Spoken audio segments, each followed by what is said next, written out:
आशुतोष शशांक शेखर चंद्रमौलि चिदंबरा कोटि कोटि प्रणाम शंभु कोटि नमन दिगंबरा। भक्तों, आप सभी को श्रावण मास की हार्दिक शुभकामनाएं। आज की इस वीडियो में हम श्रावण मास महात्म का पहला अध्याय श्रवण करेंगे। तो चलिए वीडियो शुरू करते हैं।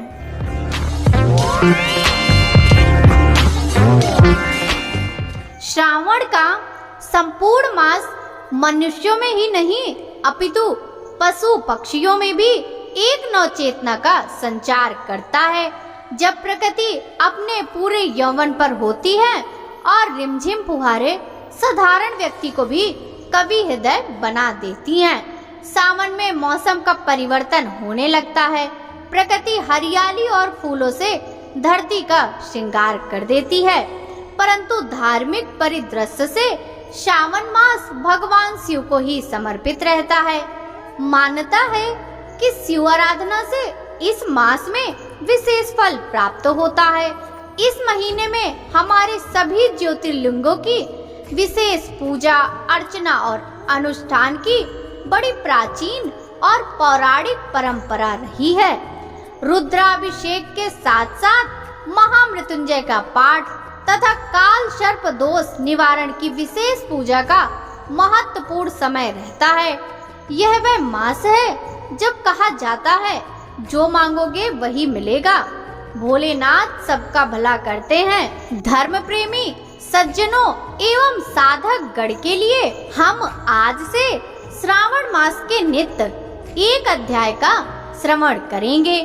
आप सभी इससे अवश्य लाभान्वित होंगे। ईश्वर सनत कुमार संवाद में श्रावण मास के महात्म का वर्णन। सौनक जी बोले, हे सूत, हे महाभाग, हे व्यासिस, हे अकलमस, आपके मुख कमल से अनेक आख्यानों को सुनते हुए हम लोगों को तृप्ति नहीं होती, अपितु बार बार सुनने की इच्छा बढ़ती जा रही है। तुला राशि में स्थित सूर्य में कार्तिक मास का महात्म, मकर राशि में स्थित माघ मास का महात्म और मेष राशि में स्थित सूर्य में वैशाख मास का महात्म, इसके साथ उन मासों में जो भी धर्म है उन्हें आपने भली भांति कह दिया। यदि आपके इस मत से इनमें अधिक महिमामय कोई मास हो तो भगवत प्रिय कोई धर्म हो तो उसे भी आप अवश्य कहिए, जिसे सुनकर कुछ अन्य सुनने की हमारी इच्छा ना रहे। वक्ता को श्रद्धालु श्रोता के समक्ष कुछ भी छिपाना नहीं चाहिए। सूत जी बोले, हे मुनियों, आप सभी लोग सुने। मैं आप लोगों के वाक्य गौरव से अत्यंत संतुष्ट हूँ। आप लोगों के समक्ष मेरे लिए कुछ भी गोपनीय नहीं है। दंभ रहित होना, आस्तिकता, सठता का परित्याग, उत्तम भक्ति, सुनने की इच्छा, विनम्रता, ब्राह्मणों के भक्ति, परायणता, सुशीलता, मन की स्थिरता, पवित्रता, तपस्विता और अनसूया के ये श्रोता के 12 गुण बताए गए हैं।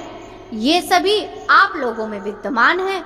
अतः मैं आप लोगों पर प्रसन्न होकर उस तत्व का वर्णन करता हूँ। एक समय प्रतिभाशाली सनत कुमार ने धर्म को जानने की इच्छा से परम भक्ति से युक्त होकर विनम्रता पूर्वक ईश्वर भगवान शिव से पूछा। सनत कुमार बोले, योगियों के द्वारा आराधनीय चरण कमल वाले हे देव, हे महाभाग, हमने आपसे अनेक व्रतों तथा बहुत प्रकार के धर्मों का श्रवण किया, फिर भी हम लोगों के मन में सुनने की अभिलाषा है। 12 मासों में जो मास सबसे श्रेष्ठ, आपकी अत्यंत प्रीति कराने वाला, सभी कर्मों की सिद्धि देने वाला हो, वह अन्य मास में किया गया कर्म यदि इस मास में किया जाए तो वह अनंत फल देने वाला होता है। हे देव, उस मास को बताने की कृपा कीजिए। साथ ही लोकानुग्रह की कामना से उस मास के सभी धर्मों का भी वर्णन कीजिए। ईश्वर बोले, हे सनत कुमार, मैं अत्यंत गोपनीय भी आपको बताऊंगा। हे सुव्रत, हे विधि नंदन, मैं आपकी श्रवण इच्छा तथा भक्ति से प्रसन्न हूँ। 12 मासों में श्रावण मास मुझे अत्यंत प्रिय है। इसका महात्म सुनने योग्य है, अतः इसे श्रावण कहा गया है।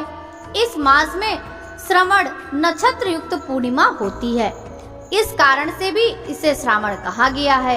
इसके महात्म के श्रवण मात्र से यह सिद्धि प्रदान करने वाला है, इसलिए भी यह श्रावण संज्ञा वाला है। निर्मलता गुण के कारण यह आकाश के सदृश है, इसलिए इसे नभा कहा गया है।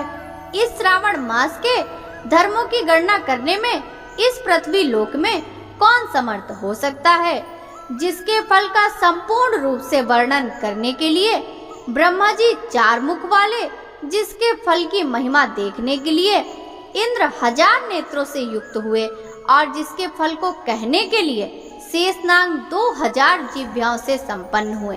अधिक कहने से क्या प्रयोजन, इसके महात्म को देखने और कहने में कोई भी समर्थ नहीं है। हे मुने, अन्य मास इसकी एक कला को भी प्राप्त नहीं होते। यह सभी व्रतों तथा धर्मों से युक्त है। इस महीने में एक भी दिन ऐसा नहीं है जो व्रत से रहित दिखाई देता हो। इस माह में प्रायः सभी तिथियां व्रत युक्त हैं। इसके महात्म के संदर्भ में मैंने जो कहा है वह केवल प्रशंसा मात्र नहीं है।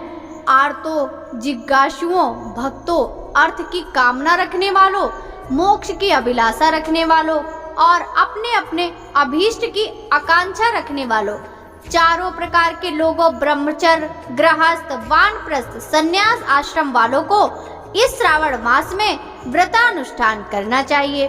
सनत कुमार बोले, हे भगवान, हे सत्तम, आपने जो कहा है कि इस मास में सभी दिन एवं तिथियां व्रत रहित नहीं हैं, तो आप उन्हें मुझे बताएं किस तिथि में और किस दिन में कौन सा व्रत होता है, उस व्रत का अधिकारी कौन है, उस व्रत का फल क्या है, किस किसने उस व्रत को किया, उसके उद्यापन की विधि क्या है, प्रधान पूजन कहाँ हो और जागरण करने की क्या विधि है, उसका देवता कौन है, उस देवता की पूजा कहाँ होनी चाहिए, पूजन सामग्री क्या क्या होनी चाहिए और किस व्रत का कौन सा समय होना चाहिए। हे प्रभु, वह सब कुछ आप मुझे बताएं। यह मास आपको प्रिय क्यों है, किस कारण यह पवित्र है, इस मास में भगवान का कौन सा अवतार हुआ, यह सभी मासों में श्रेष्ठ कैसे हुआ और इस मास में कौन कौन धर्म अनुष्ठान के योग्य हैं। हे प्रभु, यह सब बताएं। आपके समक्ष मुझ अज्ञानी का प्रश्न करने में कितना ज्ञान हो सकता है, अतः आप संपूर्ण रूप से बताएं। हे कृपालो, मेरे पूछने के अतिरिक्त भी जो जो शेष रह गया हो उसे भी लोगों के उद्धार के लिए कृपा करके बताएं। रविवार, सोमवार, भौमवार, बुधवार, बृहस्पतिवार, शुक्रवार और शनिवार के दिन जो करना चाहिए, हे विभो, वह सब मुझे बताइए। आप सबके आदि में आविर्भूत हुए हैं, अतः आपको आदि देव कहा गया है। जैसे एक की विधि बाधा से अन्य की विधि बाधा होती है, वैसे ही अन्य देवताओं के अल्प दैवत्व के कारण आपको महादेव कहा गया है। तीनों देवताओं के निवास स्थान पीपल वृक्ष में सबसे ऊपर आपकी स्थिति है।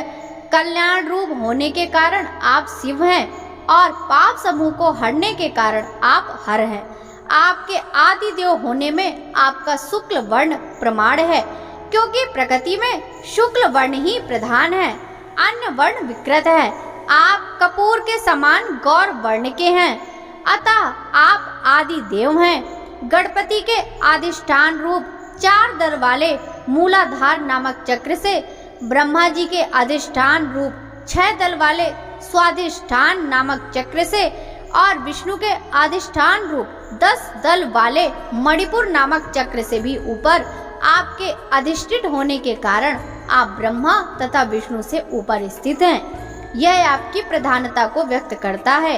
हे देव, एकमात्र आपकी पूजा से पंचायतन पूजा हो जाती है, जो कि दूसरे देवता की पूजा से किसी तरह भी संभव नहीं है। आप स्वयं शिव हैं। आपकी बाईं जांघ पर शक्ति स्वरूपा दुर्गा, दाहिनी जांघ पर गणपति आपके नेत्र में शूर तथा हृदय में भक्तराज भगवान श्री हरि विराजमान हैं। अन्न के ब्रह्मा रूप होने तथा रास के विष्णु रूप होने और आपके उसका भोक्ता होने के कारण हे ईशान, आपके श्रेष्ठत्व में किसे संदेह हो सकता है। सबको विरक्ति की शिक्षा देने हेतु आप शमशान में तथा पर्वत पर निवास करते हैं। पुरुष सूक्त में उतामृतत्व शेषानो इस मंत्र के द्वारा प्रतिपादन के योग्य हैं। ऐसा महर्षियों ने कहा है। जगत का संहार करने वाले हालाहल को गले में किसने धारण किया? महाप्रलय की कलाग्नि को अपने मस्तक पर धारण करने में कौन समर्थ था? संसार रूप अंधकूप में पतन के हेतु कामदेव को किसने भस्म किया? आप ऐसे हैं कि आपकी महिमा का वर्णन करने में कौन समर्थ है? एक तुच्छ प्राणी मैं करोड़ों जन्मों में भी आपके प्रभाव का वर्णन नहीं कर सकता। अतः आप मेरे ऊपर कृपा करके मेरे प्रश्नों को बताएं। इस प्रकार स्कंद पुराण के अंतर्गत ईश्वर सनत कुमार संवाद में श्रावण मास महात्म्य में पहला अध्याय पूर्ण हुआ। भक्तों, दूसरे अध्याय का श्रवण हम कल करेंगे। भक्तों, श्रावण मास महात्म्य का यह अध्याय यदि आपको अच्छा लगा हो तो इसको लाइक कर ज्यादा से ज्यादा भक्तों के साथ शेयर कीजिएगा, जिससे भक्तों की भक्ति निरंतर बढ़ती रहे। साथ ही कमेंट बॉक्स में हर हर महादेव लिखना बिल्कुल भी मत भूलिएगा। भक्तों, आप नियमित प्रातः 5 बजे श्रावण मास महात्म्य की कथाएं हमारे चैनल पर श्रवण करेंगे। साथ ही प्रातः 5:30 बजे शिव महापुराण की कथाएं भी हमारे चैनल पर सुनाई जाती हैं, तो आप उन्हें अवश्य श्रवण करें। सभी भक्तों को हरे कृष्णा, राधे राधे, हर हर महादेव।